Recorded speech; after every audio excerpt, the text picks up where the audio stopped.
Hello नानी बाबुहरू, के छ हालखबर?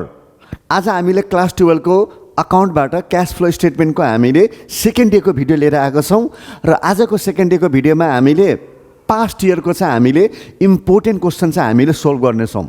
र अबदेखि हाम्रो सबै भिडियो दुईवटै क्याटेगोरीको हुन्छ। Number 1 in depth version, number 2 summary version. यदि तपाईँलाई क्यास फ्लो स्टेटमेन्टमा धेरै कन्सेप्टहरू क्लियर छ हैन, रिभिजन गर्न चाहनुहुन्छ भने तपाईँको लागि यो धेरै राम्रो भिडियो छ समरी भर्जन। यदि तपाईँ first time cash flow statement सिक्दै हुनुहुन्छ भने तपाईँले यो वाच नगरेर इन डेप्थ भिडियोवाला वाच गर्नुहुन्छ भने तपाईँलाई धेरै बेनिफिट हुन्छ। So let's start the class from the question. So आजको क्वेसन हामीले 2080 सेट पिक्यू क्वेसन नम्बर हामी 21बाट लिएको छौँ। सो यहाँ हाम्रो क्वेसनमा यो हामीलाई क्वेसन दिएको छ हैन, र हामीलाई एडिसनल इन्फर्मेसनहरू पनि हामीलाई दिएको रहेछ। यो क्वेसन छ र यसैको हामीले अब सल्युसन चाहिँ हामी गर्ने भएको छौँ। त सबभन्दा पहिला हामीले सल्युसन गर्नुपर्दा हामीले कम्पनी क्यास फ्लो स्टेटमेन्ट लेखिदिन्छौँ हैन, for the year ended 31 December year 2। र अब यहाँ के छ भने जब हामी यो बनाउँछ भने त पहिला सबभन्दा पहिला सुरुमा हामी के गरिदिन्छौँ भने cash flow from operating activity गर्छौँ। र अब हामीले अपरेटिङ एक्टिभिटीलाई हामीले ब्रेकडाउन गरेको छौँ। धेरै क्यास रिसिप्ट र धेरै क्यास पेमेन्टमा ब्रेकडाउन गरेको हुन्छौँ। त सबभन्दा पहिला नम्बर एमा हाम्रो के छ भने हेरौँ। नम्बर एमा के हुँदो रहेछ भने क्यास कलेक्सन यहाँ हाम्रो हुँदो रहेछ हैन, cash collection from debtors and cash sales. So यो भनेको पहिलो हामीले लेख्नुपर्ने कुरा हो। सो यहाँ हामी लेखिदिने र यसमा हामीले कहाँबाट स्टार्ट गर्नुपर्छ भने सधैँ हामीले इन्कम स्टेटमेन्टबाट हामीले सुरु चाहिँ हामीले गर्नु पर्दो रहेछ। किनभने हामीले इन्कम स्टेटमेन्टको डाटालाई ब्यालेन्स सिटको एसेट लायबिलिटीले एडजस्ट गरेर त्यसलाई हामीले क्यासमा चाहिँ हामीले कन्भर्ट गर्नु छ। त पहिला चाहिँ हाम्रो नेट सेल्स छ क्या, यहाँ नेट सेल्स भएको हुनाले हामीले नेट सेल्स हामीले लेखिदिनु पर्यो। र यो नेट सेल्स भनेको हाम्रो केमा छ भने एक्रुअल सिस्टममा हो, किनभने यसमा क्यास सेल्स पनि हुनसक्छ र क्रेडिट सेल्स पनि हुनसक्छ। तर हामीले क्यास फ्लो नेट सेल्सको अमाउन्ट हामीले खोज्दाखेरि हामीले के पाउँछ भने त नेट सेल्सको अमाउन्ट हामीलाई कति दिएको छ भने 1 लाख रुपिस दिएको छ। र यही 1 लाख रुपिस हामीले यहाँ चाहिँ हामीले लेखिदिनु पर्यो। र किन यो प्लस हुन्छ, सबै सेल्स रेभेन्यू र इन्कम हाम्रो पोजिटिभ हुन्छ, सबै एक्सपेन्सेस र कस्ट हाम्रो के हुन्छ भन्नुहोस् त नेगेटिभ हुन्छ। त्यसैले 1 लाख चाहिँ हामीले लेखिदियौँ। अब यसपछि हामीले एडलेस आइटम चाहिँ गर्नुपर्छ क्या। अनि एडलेस आइटम गर्दाखेरि हामीले कुन आइटम हामीले एड गर्ने होला र कुन आइटम हामी लेस गर्छौँ। त त्यो हामीले के सोध्नुपर्छ भने क्रेडिट सेल्समा गऱ्यो भने ब्यालेन्स सिटको कुन हाम्रो अकाउन्ट गडबड हुन्छ हो, डेटर्स र बिल्स रिसिभेबल। त्यसै कारणले हामीले करेन्ट एसेटमा अकाउन्ट रिसिभेबल जसलाई डेटर पनि भन्छौँ, बुक डेट पनि भन्छौँ र बिल्स रिसिभेबल, यति कुरा चाहिँ हामीले खोज्नुपर्ने हुन्छ क्या। र करेन्ट लायबिलिटीबाट प्रोभिजन फर डाउटफुल जेनरली हामीलाई दिएको हुँदैन। अनि त्यसै कारणले अब हामीले खोज्ने हो भने त हामीले भेट्यौँ के भेट्यो भने अकाउन्ट रिसिभेबल हामीले भेट्छौँ यो, जसलाई हामीले डेटर्स पनि भन्छौँ। 15,000 र 10,000, यहाँ चाहिँ हाम्रो 10,000ले हैन 5,000ले चाहिँ हाम्रो भ्यालु घटेको हुनाले यसलाई चाहिँ हामीले के भनिदिनु पर्छ भने हैन, क्यास करेन्ट एसेट र क्यासमा कस्तो रिलेसन हुन्छ भने नेगेटिभ रिलेसन हुन्छ। क्यास घट्नुको मतलब हामीले बेचेको बुझ्नु पर्यो र क्यास इन्फ्लो। त्यसैले करेन्ट एसेट घट्यो भने यो रुल धेरै पावरफुल रुल छ, तपाईँले यो रुलमा चाहिँ हैन ध्यान दिनुपर्ने छ। यो रुलले के भन्छ भने यो रुलले हामीलाई भन्छ कि हाम्रो एसेट र क्यासमा के रिलेसन छ भने नेगेटिभ रिलेसन। किनभने करेन्ट एसेट घट्दा क्यास इन्फ्लो हुन्छ, करेन्ट एसेट बढ्दा त्यसलाई हामीले पर्चेस सम्झेर त्यसलाई हामीले क्यास आउटफ्लो गर्नुपर्छ। लायबिलिटीसँग हाम्रो कस्तो रुल हुन्छ भने डाइरेक्ट रुल, लायबिलिटी बढ्यो भने लोन बोरोर भयो, पैसा आयो। लायबिलिटी घट्नुको मतलब हामीले रिपेमेन्ट गरिदियो, पैसा गयो। सो यति मात्र हामीले क्यास फ्लोको लागि हैन, यति हाम्रो मेजर स्टेप हो। त यहाँ चाहिँ हाम्रो घटेको हुनाले तपाईँले इनमा लेखिदिनु पर्यो। के लेखिदिनु पर्छ भने डिक्रिज इन डेटर्स, र अहिले हामी यहाँ लेखिदियो अकाउन्ट रिसिभेबल, कुरा एउटै हो। र 5,000 चाहिँ हामीले चाहिँ हालिदिएको छौँ।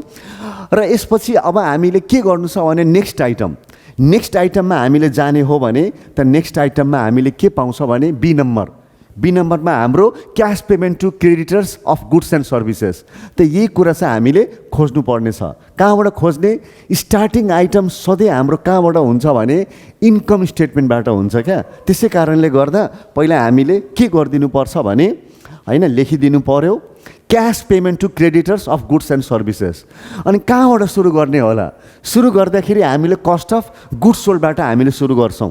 त कस्ट अफ गुड्स सोल्डबाट हामीले सुरु गर्नु पर्यो र अब हामीले हेर्नु पर्यो कि हाम्रो कस्ट अफ गुड्स सोल्ड छ कति। त हामी हेर्न सक्छौँ यहाँ कस्ट अफ गुड्स सोल्ड भनेको हाम्रो 80,000 छ क्या। अनि यही 80,000 चाहिँ हामीले लेखिदिनु पर्यो है। 80,000 लेख्यौँ र यहाँ गल्ती भयो। गल्ती कहाँ भयो भने कस्ट 80,000 लेखेर गल्ती भयो क्या। कस्ट भनेको आउटफ्लो हुन्छ। कस्ट भनेको कुरा कहिले पनि पाउने कुरा होइन क्या। कस्ट भनेको तिरिने कुरा हो। त्यसैले एक्सपेन्सेस र कस्ट आउने बित्तिकै यहाँ चाहिँ हामीले ब्राकेट चाहिँ हालिदिनु पर्छ। हो अब हाम्रो ठिक छ। यसपछि हामीले के गरिदिनु छ भने यहाँ हामीले खोज्नु पर्यो के हामीले खोज्नु पर्यो भने कि हाम्रो क्रेडिटरसँग गुड्ससँग रिलेटेड हाम्रो के कुरा हामीले यहाँ पाउँछ होला भनेर।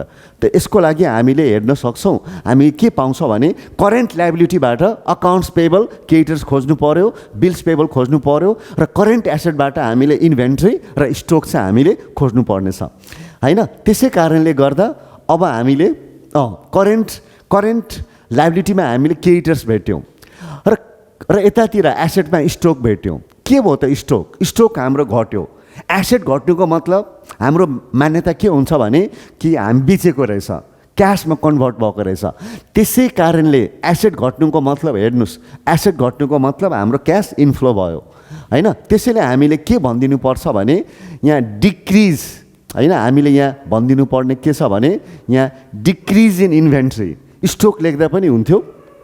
डिक्रिज इन इन्भेन्ट्री भनेर हामीले 10,000 भनिदियौँ र अब लायबिलिटी साइडमा हामीले खोज्ने छ भने हामीले क्रेडिटर्स भेटायौँ क्या लायबिलिटी साइडमा। सो हेर्नुहोस् 29,000बाट 32,000 3,000ले बढ्यो कि घट्यो भनेपछि बढ्यो। त बढ्यो भनेपछि नि यो बढ्यो अपवार्ड एरो। त जब लायबिलिटी बढ्छ भने त्यसको मतलब के त? यदि लायबिलिटी बढ्यो भने त्यसको सिधा मतलब के हुन्छ भने हाम्रो पैसा इन्फ्लो भयो क्या। हो त्यसैले लायबिलिटी बढ्नु राम्रो र एसेट घट्नु राम्रो है। सो अब हामीले के लेखिदिनु पर्यो भने decrease in creditors. Decrease in क्रेडिटर्समा हामीले 3,000 हालिदिएको छौँ। ओके र यसलाई हामीले माइनस प्लस गरेर हाम्रो कति निस्क्यो भने 67,000 चाहिँ निस्क्यो। अब हामीले नेक्स्ट हामीले कहाँ जाँदैछौँ भने थर्ड क्याटेगोरीमा जाँदैछौँ। यो भनेको अपरेटिङ क्यास फ्लोलाई हामीले धेरै पार्टमा चाहिँ हामीले डिभाइड चाहिँ हामीले गरेको छौँ क्या। हो धेरै। सो यहाँ चाहिँ हामीलाई क्यास पेमेन्ट के भनिदियो भने cash payment to employee and for other operating expenses. So अब हामीले यही पोइन्ट हामीले लेख्नु छ। डाइरेक्ट मेथडमा हामीले यसरी हैन हामीले अपरेटिङ एक्टिभिटीलाई हामीले ब्रेक डाउन गरेको छौँ। Cash payment to employees and for other operating expenses. अनि के गर्ने होला? कहाँबाट सुरु गर्ने होला? सुरु गर्नु छ हामीलाई कहाँबाट? सुरु गर्नु छ यहाँबाट। हेर्नुहोस् यहाँ हामीलाई सुरु हामीले गरिसक्यौँ। सुरु हामीले क्यास अपरेटिङ एक्सपेन्सेसबाट सुरु गर्ने र वेजेस पनि दिएको छ भने इन्क्लुड गरिदिउँला। हो त्यो इन्डिभिजुअली लेख्यौँला। इन्डिभिजुअली भनेको तपाईँलाई अफिस एक्सपेन्सेस रेन्ट एक्सपेन्सेस छुट्टै दिएको छ भने तपाईँले छुट्टै लेखिदिनु पर्यो। र अपरेटिङ एक्सपेन्सेसमा हामीले कति लेख्न पाउँछ भने operating expenses including interest expenses 4,000 is 26,000। त यो भनेको मतलब के त? यो भनेको मतलब हामीले के बुझिदिनु पर्छ भने जम्मा हाम्रो अपरेटिङ एक्सपेन्सेस भनेको 26,000 हो। तर यो 26,000मा नि हाम्रो 4,000 रुपियाँ के छ भने इन्ट्रेस्ट पनि हाम्रो इन्क्लुड छ। अब इन्ट्रेस्ट कम्पनीको लागि अपरेटिङ एक्सपेन्सेस नै हो तर यसलाई हामी छुट्टै स्ल्याबमा लेख्नुपर्छ, छुट्टै हेडिङमा लेख्नुपर्छ। त अहिलेको लागि हामी 26,000बाट 4,000 घटाउनु पर्यो र पछि हामीले फाल्टै 4,000 रुपियाँ इन्ट्रेस्ट पनि हामीले लेख्न पाउँछौँ। त 26,000 माइनस 4,000 हैन भनेर हामीले कति लेखिदियो भने 26,000 माइनस 4,000मा हामीले लेखिदियौँ 22,000। ल यसरी हामीले यो लेखिसकेपछि अपरेटिङ एक्सपेन्सेस लेखिसकेपछि सो अपरेटिङ एक्सपेन्सेससँग रिलेटेड आइटम के हुन्छ भने आउटस्ट्यान्डिङ एक्सपेन्सेस, एक्रुड एक्सपेन्सेस र करेन्ट एसेटमा प्रिपेड एक्सपेन्सेस र अनएक्सपायर्ड एक्सपेन्सेस। त यही कुरालाई चाहिँ हामीले ब्यालेन्स सिटमा खोज्नु पर्यो। त ब्यालेन्स सिटमा खोज्दा हामीले भेट्यौँ एक्सपेन्सेस ड्यू। एक्सपेन्सेस ड्यू भनेकै आउटस्ट्यान्डिङ एक्सपेन्सेस हो र यहाँ बढेको छ। त लायबिलिटी बढ्दा के हुन्छ? सिधा सम्बन्ध, लायबिलिटी बढ्दा हाम्रो क्यास इन्फ्लो हुन्छ। अनि त्यसै कारणले इन्क्रिज इन एक्सपेन्सेस ड्यू भनेर 1000 लेखिदियौँ र यहाँ माइनस प्लस गरिदिँदाखेरि 21,000 आयो। त यसरी हामीले नम्बर सीको पनि सक्यौँ। अब हामीले डी नम्बरमा हौँ, इन्ट्रेस्ट पेड। त इन्ट्रेस्ट पेडमा हामीले इन्कम स्टेटमेन्टबाट हामीले के खोज्नु छ भन्नुपर्दा इन्कम स्टेटमेन्टमा हामी खोज्नेछौँ, इन्कम स्टेटमा इन्ट्रेस्ट एक्सपेन्सेस खोज्नेछौँ, इन्ट्रेस्ट एक्सपेन्सेस। ल सो इन्ट्रेस्ट पेमेन्ट अथवा इन्ट्रेस्ट एक्सपेन्सेस र इन्ट्रेस्ट एक्सपेन्सेस भनेको तपाईँलाई ब्राकेटमा दिएको रहेछ 4000 इन्ट्रेस्ट, यो 4000।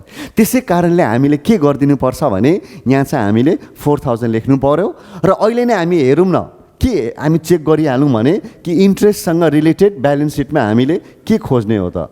त इन्ट्रेस्टसँग रिलेटेड ब्यालेन्स सिटमा यदि हामीले खोज्नु छ भने त हामीले के खोज्न पाउँछ भने एउटा खोज्न पाउँछौँ होइन, आउटस्ट्यान्डिङ इन्ट्रेस्ट र करेन्ट एसेटमा प्रिपेड इन्ट्रेस्ट जुन चाहिँ हामीलाई दिएको छैन।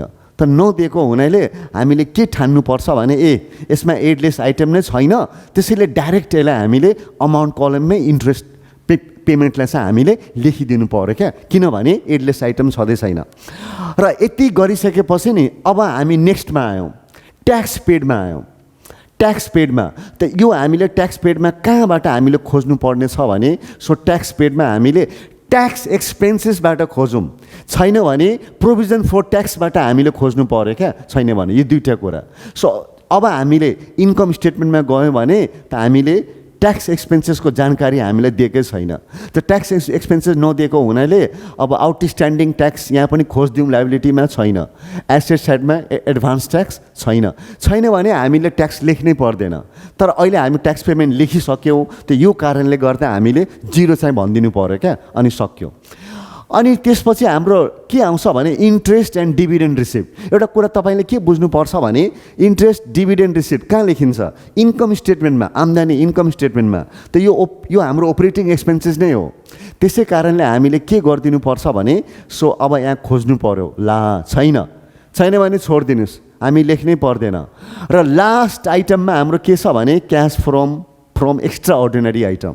एक्स्ट्रा अर्डिनरी आइटम भनेको कहिलेकाहीँ हुने आइटम, इन्सुरेन्स क्लेम रिसिप्ट होइन।